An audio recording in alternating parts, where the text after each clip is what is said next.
ายะสัพพทุกขานิสารณะนิพพานะสัสสิกาลานันทายะเอตังกาสาวังทัตตวาบัพพเสธามังพันเตอนุกัมปังปาทายะสัพพทุกขา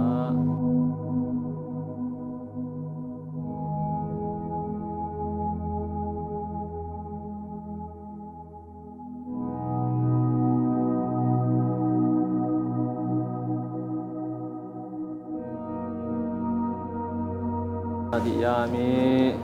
มาลาคันทวิเลปานาทารณะมันลานาวีภูสานา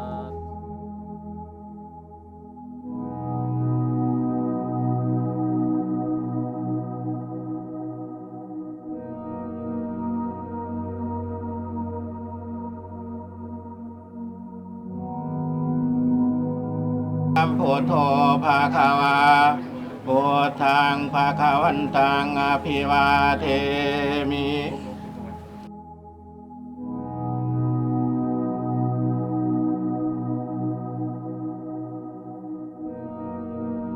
ตัมเปตานัมมัตตัญญาเอวันติตันตินาจโยอายัญจโกตะกินาทินาสังฆเมสุปาริติตาริกรตังเอตายะสัตตานะโสภะคะปะติโสยติธัมโมจายังเอตัสสิโตเวทานาวุสายกตาอุราราภารัญจภิกขุนามานุปาทินังกุมิปุญญังปะสุตัง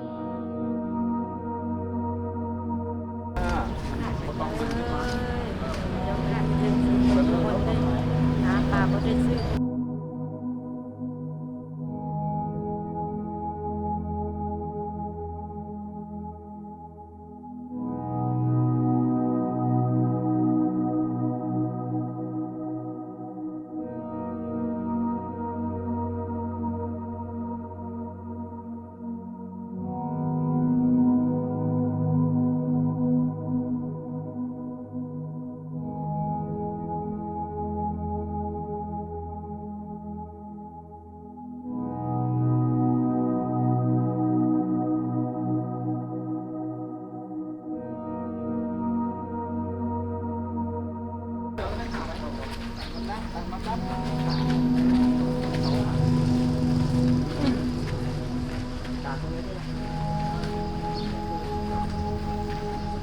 Ada semua jadi untuk esoknya.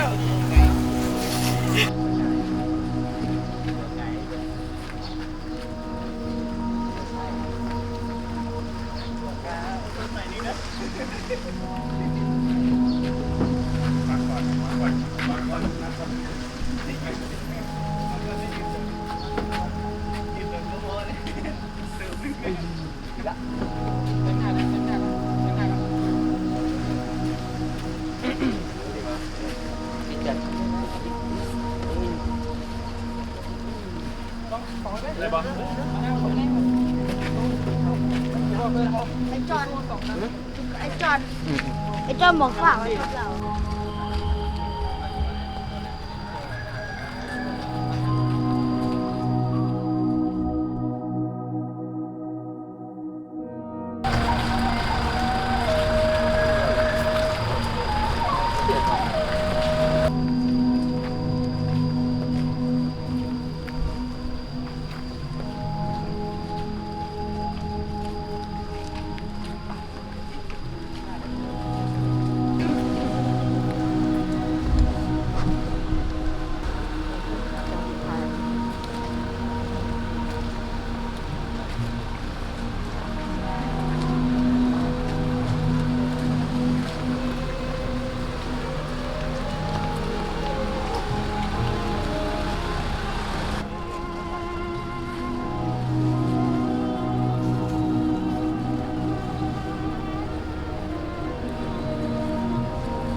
เข้ามาไม่เข้ามาอยู่ข้างกันเนี่ย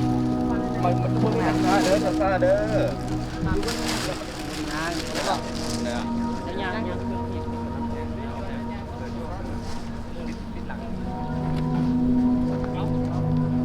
อันนี้ไว้เพื่อไง ไปย่างเลย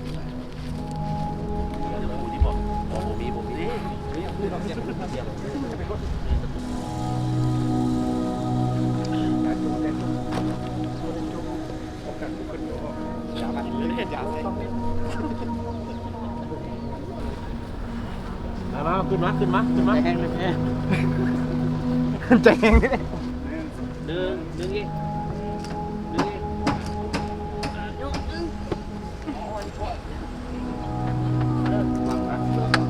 เขาสับอะไรสับเอาอะไรเยี่ยมข้างในได้อะไรเนาะได้กี่ข้างในได้เยี่ยมรถนะกับเด็กอยากให้เราทายก่อน โดนไต เร็ว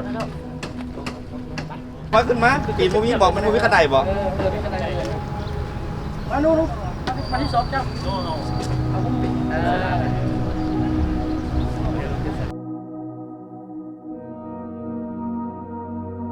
ลาดไปทางอันสุดที่นี่เลย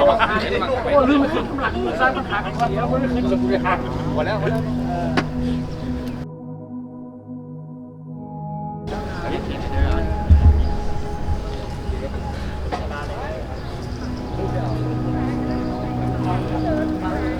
ไอเดินมือในมือสุดท้ายแล้วเขามาส่งกันไปบนเจ็บบไข่บนเจ็บบปวดพุ่นละเอา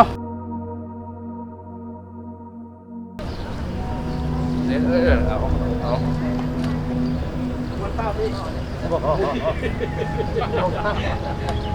ไม่ใช่เรามีแน่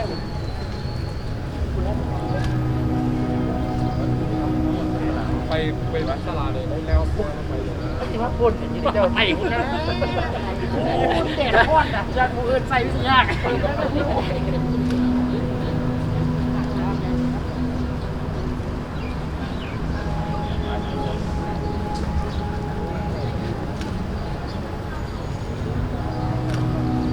ป็นอะไรพี่น้องว่าหลัง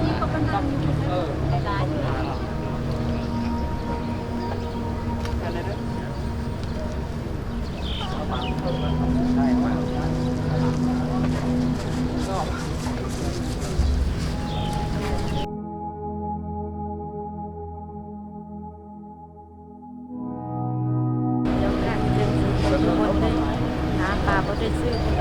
ยรสชาติเจ้ามาเด้อญาติเดียว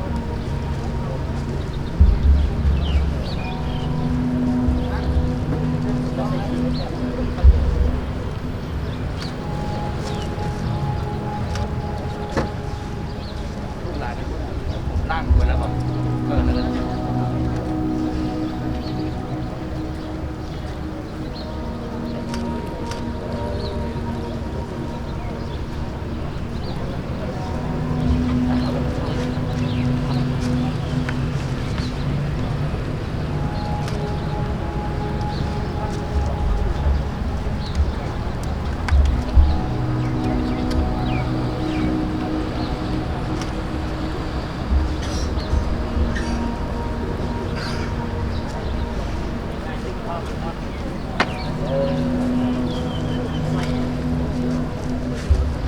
ไม่ทุกคนละหมดอย่าง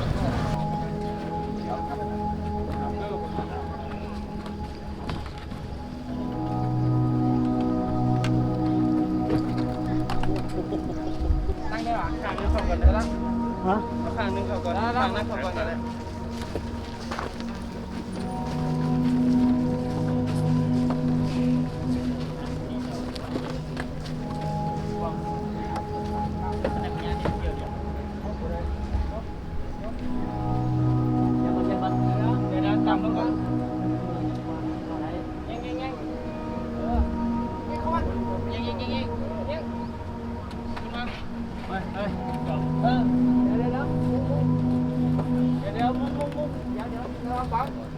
ปลาเยอะเฮ้ยเดี๋ยวก่อนขึ้นเองมาครับโอ้ไว้แล้วครับตอนนี้ลงเลย ลงมาจะซื้อเดี๋ยวดูตัวขับของนะมันก็ซื้อ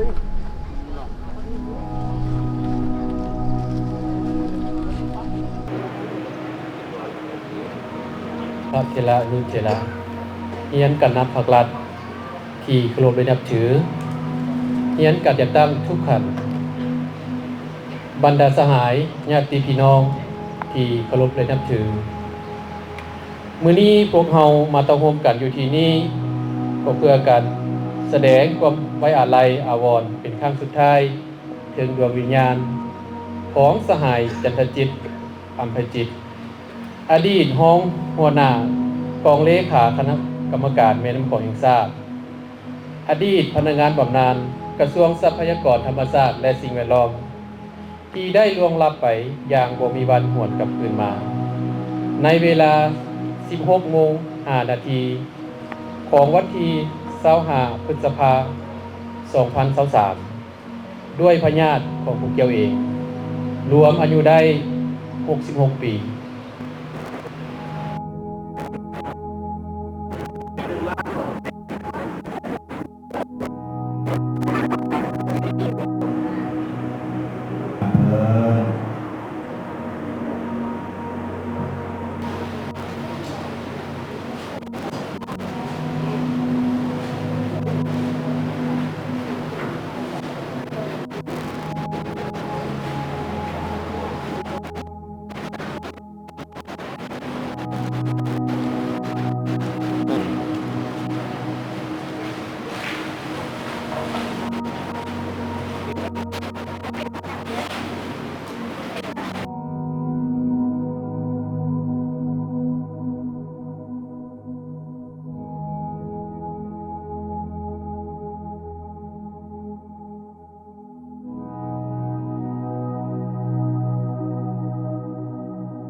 านเสร็จแล้วไม่ไปส่งเดี๋ยวนั้นก็ไม่จะดูได้ก็ต้องได้ส่งเดี๋ยว